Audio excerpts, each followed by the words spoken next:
Assalamualaikum warahmatullahi wabarakatuh. Waalaikumsalam warahmatullahi wabarakatuh. Sebelumnya saya ucapkan terima kasih kepada ibu-ibu yang sudah meluangkan waktunya hari ini untuk mendengarkan. Bulan yang lalu saya mendapatkan pelatihan di Banda Aceh mengenai 7 jurus BK hebat, di mana hari ini saya berkesempatan untuk memaparkan hasil dari ketujuh jurus BK hebat itu. Kami disuruh memilih 2 jurus, kemudian hari ini merupakan praktik baik yang harus kami sampaikan hasilnya kepada Bapak Ibu.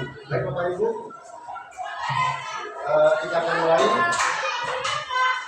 Bapak Ibu, pada pelatihan yang lalu kami sudah mendapatkan 7 jurus BK hebat, yang mana yang pertama jurus 1 yaitu kendali potensi, kemudian ada jurus 2 kelola emosi, yang ketiga ada tumbuhkan resiliensi, yang keempat jaga konsistensi, yang kelima jalin koneksi, jurus keenam ada bangun kolaborasi, yang ketujuh ada mengatasi. Bapak Ibu, dalam pelatihan kemarin kami menemukan salah satu metode pembelajaran dalam pelatihan kemarin, yaitu model pembelajaran vertikal, yang mana yang pertama merupakan aktivitas di mana murid-murid diajak untuk beraktivitas terlebih dahulu, bisa individu ataupun kelompok. Kemudian refleksi, R-nya murid diajak untuk merefleksi aktivitas yang dia telah lakukan mengikuti pemikiran dan perasaannya. Kemudian K yaitu konsep, guru memberikan informasi terkait konsep materi dengan aktivitas yang dilakukan. Kemudian A yang terakhir ada aplikasi, di mana murid mencoba mengaplikasikan antara konsep teori dengan rencana yang akan dilakukan. Next. Kemudian Bapak Ibu, di sini ada jurus yang pertama, yaitu jurus kenali potensi. Bapak Ibu, dalam jurus pertama ini tuh hal yang utama dibahas yaitu mengenai gaya belajar, kecerdasan majemuk, dan karir masa depan. Next. Kemudian yang kedua Bapak Ibu, dalam jurus kedua ini yaitu jurus kelola emosi, yang mana dalam jurus kedua ini tuh hal yang penting yang perlu dibahas, yaitu yang pertama konsep pengendalian self, yang mana ada menyadari diri, mengelola diri, mengambil keputusan yang bertanggung jawab, kemudian terampil berealisasi, kemudian peduli sosial.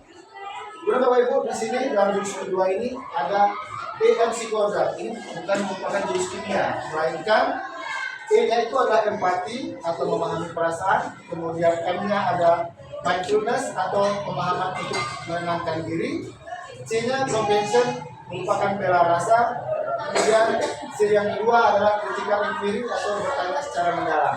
Next. Kemudian Bapak Ibu, self awareness itu adalah mengenai potensi tentang emosi dan diri siswa khususnya. Yang ketiga, self regeneration atau mengendalikan diri dengan memahami otak kita, yang mana mengendalikan diri dengan rumus tanya, yaitu ada terima, amati, nikmati, yakini, dan aksi. Selanjutnya keempat, responsible decision atau making, jeda dalam memilih tindakan. Next. Yang ketiga Bapak Ibu, ada jurus ketiga yaitu resiliensi. Di sini merupakan tugas kita sebagai guru, yaitu menumbuhkan daya renting kepada siswa, di mana daya renting itu adalah kemampuan untuk bangkit kembali setelah menghadapi kesulitan, bukan sekedar tidak menyerah, tetapi juga kemampuan untuk beradaptasi, belajar, dan terus berkembang. Kemudian yang kedua ada pola pikir bertumbuh, di mana itu membutuhkan murid mengubah pola pikir dari fixed mindset menjadi grow mindset, bisa mulai dari mengubah kata-kata, karena kata-kata menggambarkan pikiran bawah sadar kita. Next. Di dalam jurus keempat ini Bapak Ibu, yaitu konsistensi, di mana ada paksaan dengan versus kesadaran. Next. Nah, di sini ada contoh Bapak Ibu, kesadaran tadi dengan paksaan tadi itu apa? Ada contoh Bapak Ibu yang atas itu merupakan suatu perintah yang dipaksakan, di mana ada poster menggambarkan paksaan kepada masyarakat untuk tidak membuang sampah. Kemudian yang contoh kedua Bapak Ibu, ada di sini merupakan kesadaran, di mana siswa sudah sadar akan dirinya perlunya ketertiban. Contoh kecil di situ adalah seorang siswi mengatur selok kawan-kawan. Selanjutnya Bapak Ibu, di sini paksaan versus kesadaran tadi itu ada tombol-tombol tadi yang kesadaran internal, kemudian ada guru sebagai inspirator bukan motivator.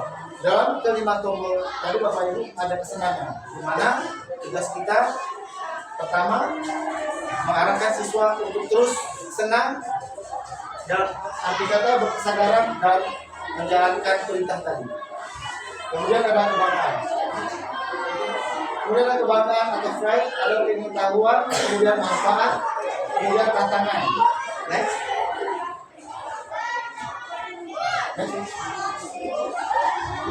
Next.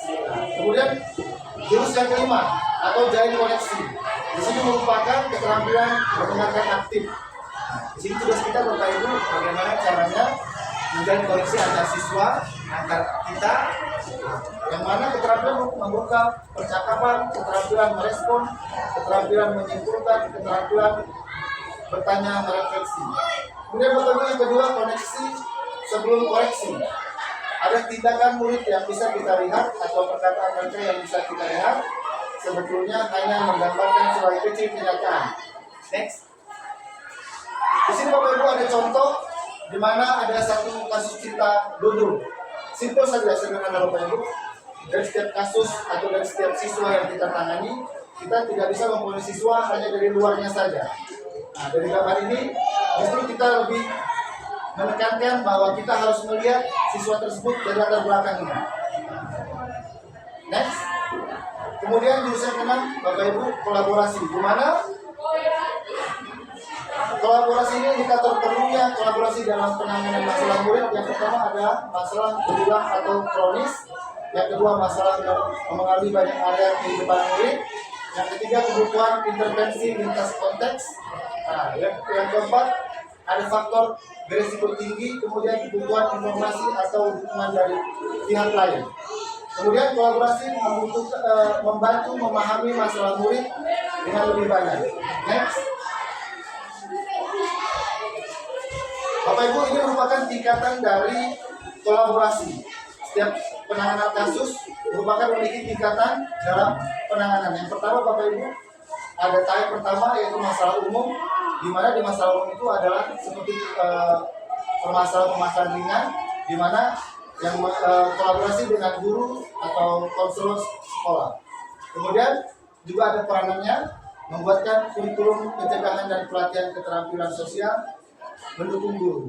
Begitu juga dengan tahap yang kedua dan ketiga Bapak Ibu. Semakin dalam permasalahannya semakin berat, maka semakin banyak juga peserta kolaborasi yang kita butuhkan.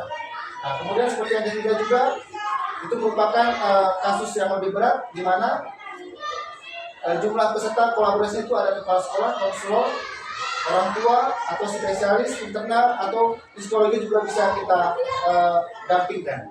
Next. Bapak Ibu, kemudian ada jurus yang ketujuh, yaitu jurus yang terakhir, di mana menata situasi. Bapak Ibu, ada indikator yang pertama aman, di mana indikator yang pertama bebas dari kekerasan. Kemudian ada sistem membangun itu, yaitu dengan menyediakan kotak curhat aman. Ini merupakan kebutuhan-kebutuhan di sekolah yang harus kita penuhi untuk membantu siswa dalam mampu menyalurkan situasi yang dia alami saat ini. Kemudian ada nyaman Bapak Ibu, ada indikator yang pertama yaitu realisasi hidup empatik. Ada orang tua, guru, murid, dan staf. Di mana sistem yang dibangun yaitu menyediakan ruangan tenang bagi murid yang sedang cemas. Kemudian ada juga indikator menggembirakan, di mana pembelajaran interaktif. Kemudian sistem yang dibangunnya adalah sistem pembelajaran berbasis aktivitas dan pengalaman. Next. Kemudian Bapak Ibu, di dalam satuan sekolah itu memiliki perubahan sistem atau change system, di mana di situ indikatornya ada old system atau sistem yang lama, kemudian sistem yang baru. Di mana di sini Bapak Ibu, result atau fenomena masih banyak tindakan bully yang terjadi dan dinormalisasikan. Kemudian di sistemnya adalah tindakan bully berkurang. Ketika kita terapkan sistem yang baru, artinya adalah tindakan itu berkurang. Next. Kemudian Bapak Ibu, setelah mendapatkan pelatihan kemarin, kami disuruh untuk memaparkan kepada siswa. Ada 2 jurus yang kami pilih. Yang pertama, jurus kenali potensi, Bapak Ibu. Yang mana di sini kami mengambil gaya belajar. Next. Ini merupakan OJL, rencana on the job learning kami, yang sebagai rencana kami tindakan kami. Yang mana Bapak Ibu, jurus pertama itu adalah kenali potensi, yang mana dalam aktivitasnya adalah mengerjakan soal atau angket yang kami sebarkan. Kemudian ada refleksi siswa, pengalaman belajar yang telah dilakukan selama diskusi. Kemudian ada konsep, kemudian ada aplikasi. Next. Kemudian Bapak Ibu, dari hasil jurus yang pertama, kita mendapatkan hasil di mana gaya belajar siswa tadi yang visual mendapatkan 11%, kemudian audio ada 9%, kemudian kinestetik ada 16%. Bapak Ibu, ini merupakan lembar refleksi siswa, di mana siswa dapat menuangkan cita-citanya dalam lembar kertas yang telah kami bagikan. Next. Kemudian Bapak Ibu, dalam jurus kedua yaitu jurus kelola emosi. Di sini yang kita bahas adalah tentang konsep self, atau mengenali diri, mengelola diri, mengambil keputusan yang bertanggung jawab, kemudian terampil berrealisasi, kemudian peduli sosial. Kemudian next. Nah, dalam jurus kedua ini Bapak Ibu, ada aktivitasnya itu ice breaking, bermain kertas emosi, ada refleksi, konsep, dan aplikasi. Next. Nah, ini merupakan kertas refleksi Bapak Ibu yang kami sebarkan di kelas. Nah, kemudian dia lanjut. Jadi Bapak Ibu, itu yang dapat kami sampaikan di Assalamualaikum warahmatullahi wabarakatuh. Waalaikumsalam.